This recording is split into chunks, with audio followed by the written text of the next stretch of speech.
Yeah. Now, on the ballot this fall in New York, an equal rights amendment to the state constitution, Proposition 1, was pushed by Democrats as a way to protect abortion rights. It had the added appeal of boosting turnout in key races.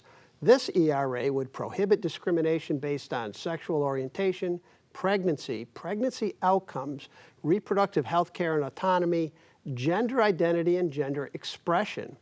But a push to defeat it based on those protections for transgender rights has galvanized opposition and could, in fact, boost conservative turnout. So, Nina, should this ERA pass?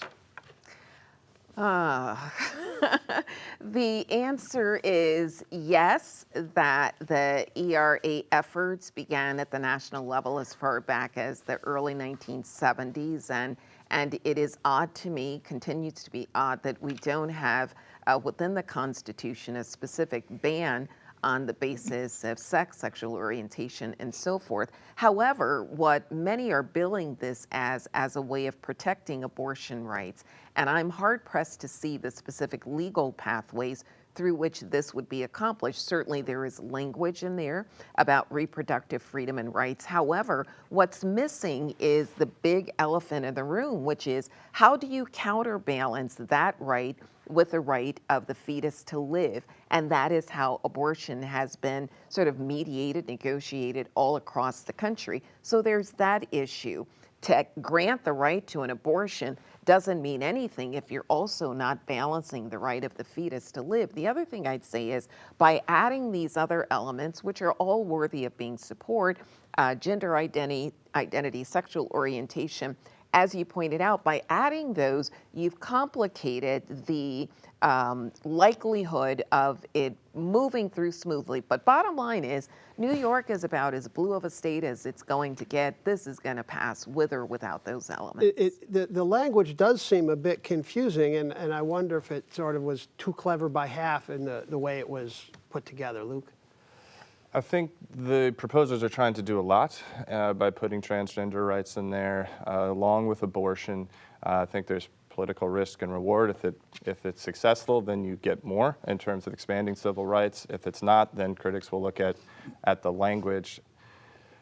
I think you're right, Nina, that there's a debate about whether zygotes and fetus should have rights in a political governing sense, like born human beings. I don't think that's a debate that's lively in New York. Majorities of New Yorkers, as you pointed out, don't think that. So, I don't think that's as much a concern here. I'm more interested in the language and how that will be interpreted judicially. The elephant in the room, for me, in terms of language, it doesn't say abortion.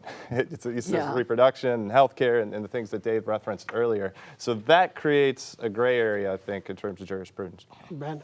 Yeah, and to both points, this was started before Roe versus Wade was overturned, this process, by Liz Kruger, out of Manhattan, one of our state senators. And the whole idea was to protect discrimination beyond race and religion, because that's the only thing that's currently covered in the state constitution. Tara? You know, this one is a tough one for me because I think this was a case of the current proponents who have sort of brought this back in terms of New York Proposition 1, trying to be too clever in how they worded it. And what they allowed themselves to do was be open to, by adding in all of the other protections, they in a sense allowed themselves to be open to people who are concerned about, for example, parental rights and the rights to, help rear their children in their own way, et cetera.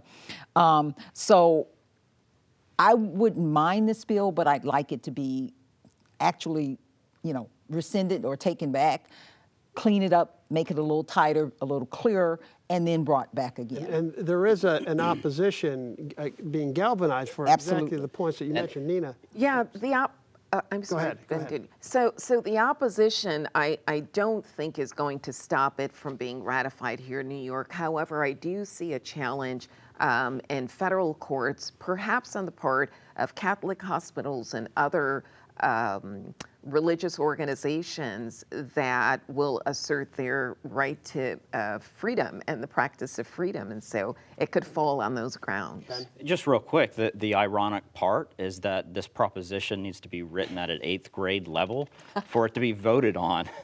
So I think it's ironic that we're talking about how difficult this bill currently is. Yeah, and I'm not sure it is written on an 8th grade level. It is definitely not. I mean, I read through it, and Some 8th graders, right?